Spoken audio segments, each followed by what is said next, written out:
अखा हानानै ओरैबादि गिसि जाबाय दैया बाव थाबाय फुख्रियाव दानिया जुखामा आंना अखा हानानै मा जाबावनांगौ बरबाद जाबाय नामा अखा हायोबा माबादि जायो नोंथांमोना लाइभ प्रुफ प्रेक्टिकेल नायना लाखादो अखा हाबाथाय माने प्रडाक्टआ गाज्रि जायो नालाय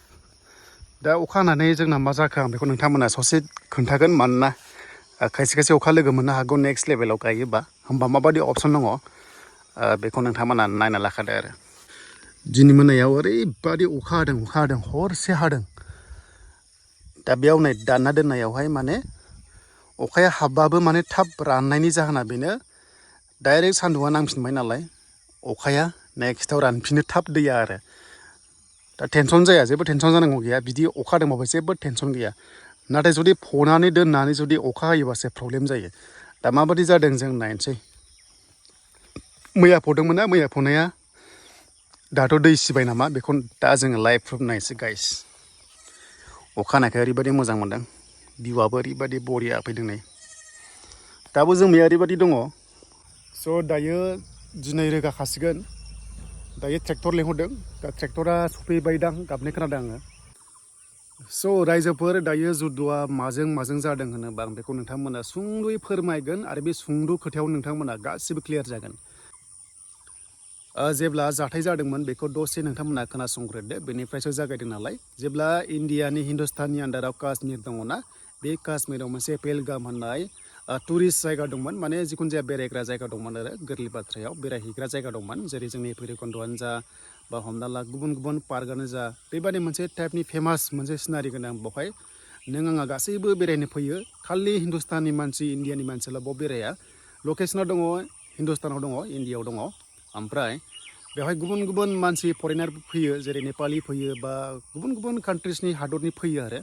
दा बाव बिदि जाथाय जाफेराखैमोन नालाय ओंखायनो बारा गिनांगौ गैयामोन दा जायनि जाउनाव गोबां बेरायहैयो गथ'फ्राबो बेरायहैयो आरो ओइदिनखालि मा जाखो 22 एप्रिल ना मा दंमोन दे दा आं गोसोआव गैला 22 जागोन 22 एप्रिलानो जागोन ओमफ्राय बावहाय बेरायहैदों नालाय बयबो जेबो जाथाय जाफेरा बेरायहैदों आरामसे बेरायदों आरो बिदिनो एकदम रंजा बाजा बेरायदों बाव मा जाखो पाकिस्ताननिफ्राय उग्रपन्थी फैबाय आरो बे उग्रपन्थीफ्रा फैना मा खालामखो मोननै खोथा सोंदों नोङो हिन्दु ना मुस्लिम होननायाव जुदि नों हिन्दु होनोबा डाइरेक्ट हिन्दुखौ गावदों आरो बिसिनि टारगेटआ जाबाय माने हिन्दुस्ताननि हिन्दुफोरखौ गावथारनाय आरो माने बेबादि आरो ओमफ्राय जुदि नों हिन्दुस्ताननि मुस्लिम मानसि होमबाथाय बेखौ गावाखै आरो बिसोरो आरो मुस्लिम नंगौना नंमारा बेखौहाय माने मोनसे गावसिनि मोनसे माबा थायोना धोरोमनि बेखौ फरायहोदों आरो बेखौ फरायनो रोंबासो माने फोथायो आरो नङाबा सासपेक्ट खालामो आरो जुदि हिन्दुबाथाय डाइरेक्ट गावदों दा गावै गावनानै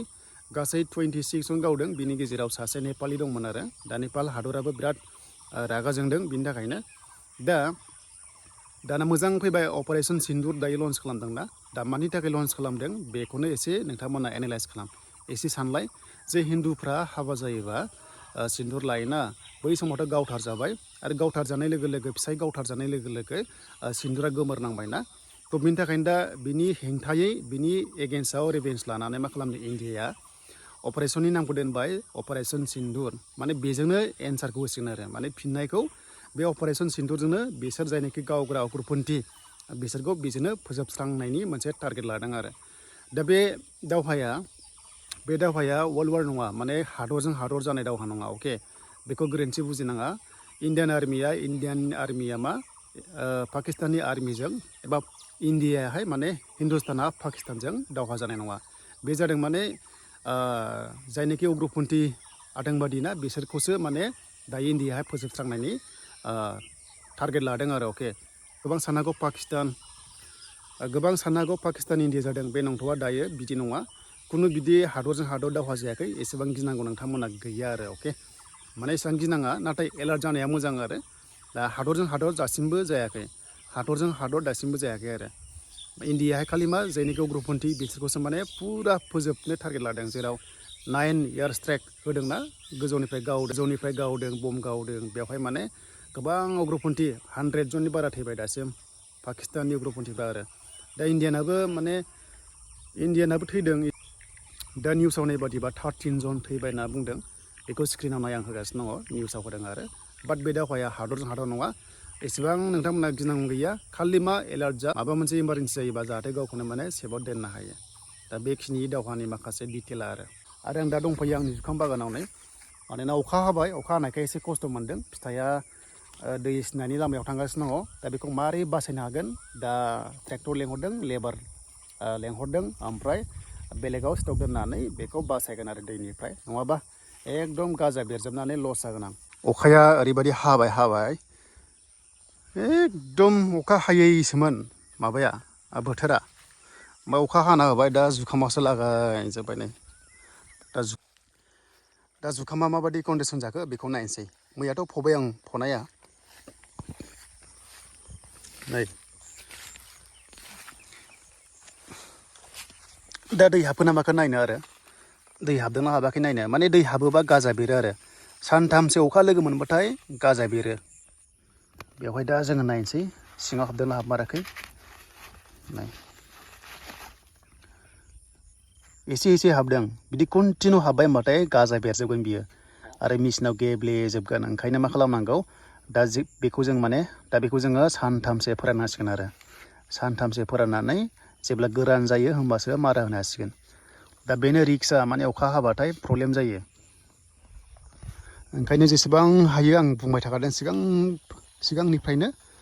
जेसेबां हायो थाब गायनांगौ थाब प्रडाक्टखौ दिहुननांगौ आरो दा दै लोमबाथ' बिराद प्रब्लेममोन दा दै लोमासै मानो होनबा नै बेयाव स्टकआव दोननायखौ दै लोमबाथाय फुरा गाजा बेरजोबगोन आरो दा बेनोमोन दिनैनि गोनांथार भिडिअ'आ दा जानला मोनला कमेन्ट्स लिरनाङा नोंथांमोना फेसबुक इउटुबाव इण्डियानि एगेन्स्टआव हिन्दुस्ताननि एगेन्स्टआव नङाबा डाइरेक्ट नोंखौ जेल खालामगोन दाख्लैथ' बिराद जेल जाबाय जायनाखि हेंथायै लिरदों आरो दा बेनो रायजोफोर दिनैनि भिडिअ'आ जायफ्रा बुजिबाय कमेन्ट्स खालामदो आरो जायफ्रा चेनेलाव गोदान साबस्क्राइब खालामनानै लानो हागोन